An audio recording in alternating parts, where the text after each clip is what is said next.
Pinipilahan ngayon sa Manila Zoo ang napreserbang katawan ng elepanteng si Mali. Karamihan talagang natuwa raw sa pagbabalik ng elepante sa naging tirahan nito ng mahabang taon. Masaya pa rin po. Kasi nandiyan po, nakikita pa rin po namin siya. May ilang magkahalo ang nararamdamang emosyon ng masilayan ulit si Mali. Siyempre, masaya na mixed reactions. Masaya na medyo malungkot. Siyempre, ito first time niya sana makita si Mali. Ito nakita niya ng buhay pa. Siyempre masaya.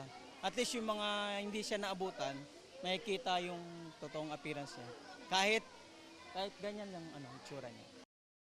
Ito na ngayon ang elepanteng si Mali matapos siyang sumailalim sa taxidermy o matapos siyang ipreserba. At ayon sa doktor na nagpreserba kay Mali, makakabuti raw na huwag itong hawak-hawakan nang sa gayon ay mas tumagal ito. Kung sa mga karaniwang hayop, 3 hanggang 6 na buwan ang proseso ng pagpepreserba. Kay Mali, umabot daw ng halos 1 taon na pinagtulungan ng 15 hanggang 20 tao.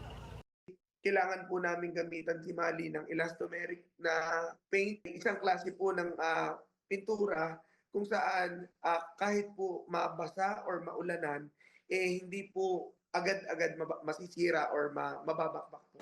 Kapag maayos daw ang sitwasyon at kondisyon ng hayop na sumailalim sa taxidermy, maaari itong umabot ng 100 taon.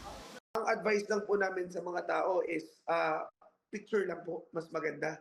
Para sa GMA Integrated News, Katrina Son, nakatutok 24 oras. Totally mabababad po siya ng tubig. That's why kung mapapansin po